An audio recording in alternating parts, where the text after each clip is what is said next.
Hey everybody, welcome back to the School Psychologist vlog. Uh, One of the things I wanted to talk to you about today is how to get your child to cooperate. Uh, Many times, one of the feedback I got is many times we talk to our kids and it feels like that they're not responding or tone deaf to us or not hearing us or just simply not listening. Sometimes that's true. Sometimes they don't realize that they're supposed to give a response. So I just wanted to talk to you a little bit this week about how to get your kids to engage without arguing, without fighting, without getting all upset yourself, because for anybody that doesn't feel good. Um, we have to keep in mind from a couple weeks ago, I said fewer words, stop talking, less talking. So with the strategies that I talk to you about today is something that you want to keep in mind as we're doing that. So I'll try to give some examples as well. So to get our child to cooperate, or children, if there's more than one, um, there's a couple things we want to avoid. We want to avoid the blame and the accusations, that blame game. Why do you always do that? Why is this always happening? Don't you know how to do this? Uh, Name calling, of course, you want to avoid. Threats, this happens one more time. This is what's going to happen. Um, you don't take the gum out of your mouth. I'm going to open it myself. You know, these are middle schoolers, so we have to really think about it is that we're saying that we're going to do. Um, Commands sometimes. I mean, think about it if you are carrying groceries and you're sitting there yelling and screaming, help me carry in the groceries, hurry up, do it right now. Um, think about that. Uh, Lecturing, they're definitely going to tune us out when there's lecturing going on. Constant warnings. Especially at this age, when they're younger and the kids are around the stove. Oh, watch out, the stove is hot, you might get burned. Oh, don't do this. Be careful, you might get hit by a car. Especially as our kids are going older, they're trying to create their independence. Um, Hopefully, they still remember these things, but when we do get these constant reminders, it really does impact their self confidence. Just as accusations and name calling will, these constant reminders will impact their confidence as well. Um, the martyrdom syndrome, why are you doing this to me? Really doesn't help kids a whole lot want to cooperate with you. Comparing your kids to other kids. Um, Prophecy, I know what you're doing. Um, if you keep on doing this, you're not going to have any friends ever. Um, you lied to me, so you're going to be a person that nobody can ever trust ever again.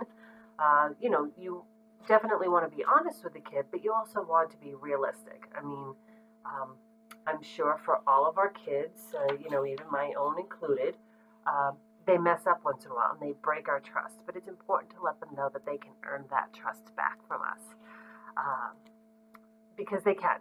Um, so, what are some things that you do want to do? So, the first thing you want to do, or that you can do, and these are in no particular order, whatever you feel best, you want to describe what you see or what the problem is. You really want to stay away from those you statements, and you really want to describe what the problem is. So, the phone, electronics. Get off that phone this instant. You've spent too much time. Get off this phone. We get a lecture. You blame, you accuse, may compare, whatever it may be. Instead of, lecturing or get off the phone right now, it might be, hey, your time is up.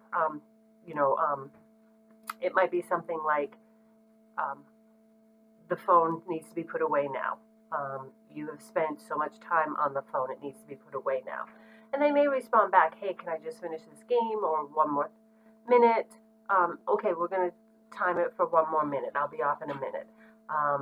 So that's kind of describing the problem. The problem may be you've spent 2 hours on the electronics and now it's time to get off.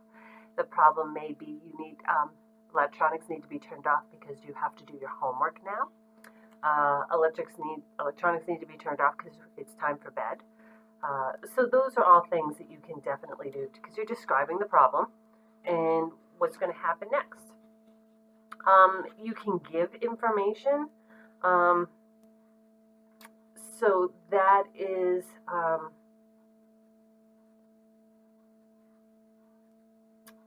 kind of where we, a good example might be the housework thing. So, would it, I'm doing housework. Do you think you could do something? And that's kind of that sarcasm that comes into play. Do you think it would hurt you to give me a hand once in a while? Um, Give information. It would really be helpful to me if you set the table for dinner, or if you cleaned the bathroom, or it would be really helpful to me when you got home from school if you started and did 20 minutes of homework. So you're really giving information at that point instead of just commanding what you want done. Sometimes you can say things with just one word. Uh, Phone. My son knows I say phone, the phone is down, the phone is put away. Um, maybe you've got a pet and you start to lecture, the dog's been sitting there, it's inside all day, you don't play with it, you're not responsible to have a dog because you haven't taken it out. Maybe it might be as simple as dog to your kid, and that's their sign that says, boom, I have to go take the dog out and take care of the dog. Sometimes you can talk about your feelings. Kids, at this age sometimes interrupt or they don't listen.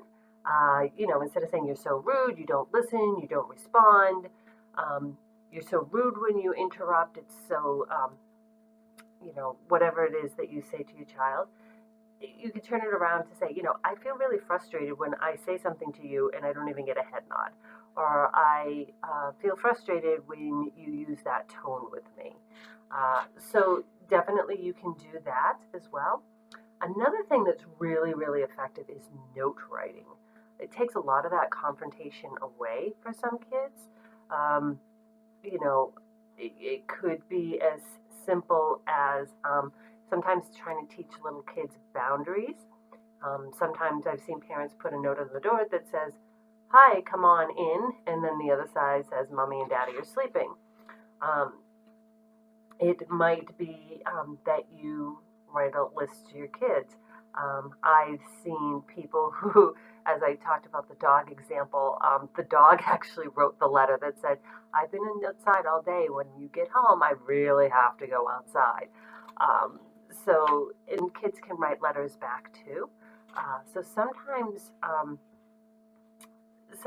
doing that can really be helpful, those note writings, because as I said, it takes that confrontation out. And it can kind of open up lines of communication that way. Do we want to use please? Please sometimes makes it sound optional, and you're like, please stop jumping on the couch, or please do your homework. That kind of tunes the kids out. Please sounds a little optional. There is a time and a place for please, don't get me wrong. If there's something that your kids always do, pleases and thank yous, I'm not saying don't use it at all, but definitely if there's something that you need your kid to do and it's not optional, please isn't always necessary. If your child doesn't give a response, it's okay to say, hey, listen, bud, did you just hear what I said? And if they say what basically you said, hey, yeah, we're leaving in 5 minutes, or I need to do my homework, you can say, okay, I'm not going to bother you again for 5 minutes, or whatever it may be. And sometimes then they're like, well, I didn't know I was supposed to say something. Or it might be that they really didn't hear you at all, at which point you need to get their full attention before you start talking and making requests of them. And then there's always the lovely later. I need you to do something later. It's like, okay. So what you could do is kind of going back to that how question. So I understand that you don't want to do that now. So how do you plan on doing that? So you ask your child, hey, it's time for homework later. Okay. So when will your homework be done? How are you going to get your homework done? So that might be when they do that whole later thing, or I need you to mow the lawn. I'm going to mow the lawn later. 2 weeks later, it hasn't been done still. So definitely make a plan and have your child stick to that plan. Again, this may be where writing down comes into play, and both of you signing it, definitely those contracts.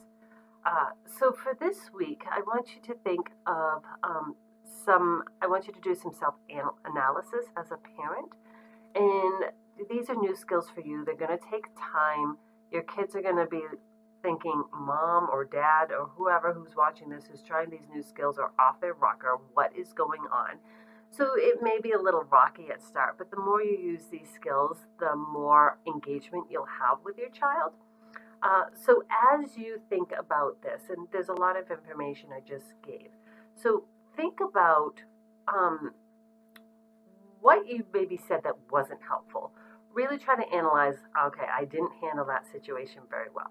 We all do it as parents. We all lose our cool. We all say things that we wish we could take back, or foot and mouth, whatever it may be.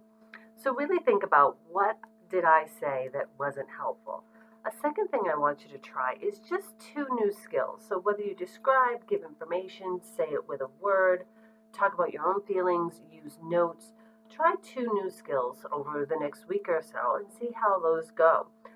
So you don't have to focus on everything at once. Just try one or two things and see how that goes. Um, and my last suggestion would be, really do try to write a note. See how that goes. I sit here in the office. My office is right next door to Mrs. Chapman and Mrs. Sweet. And so this is my suggestion for you parents. I can't tell you how many kids are saved every day by parents because of all the things they forgot at home. And sometimes it's menial little things like, I forgot my pencil box and I forgot my water bottle. And parents, you're constantly, as you want to, great at bringing the things in. But I really want to caution you that at some point kids need to start remembering their own belongings. So a really great skill could be, writing a note. Before you leave for school, make sure you have these things.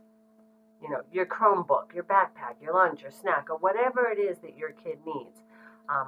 I totally understand that things happen, but it is important for kids to start to learn these skills, and this is where a note being written can come into play really helpful, and helping kids begin to get organized and setting up what they need, so that way they're not calling you in the middle of the day to bring things in, parents leaving work to bring things in because the Chromebooks are so necessary. And definitely, this is where you want to talk about your feelings.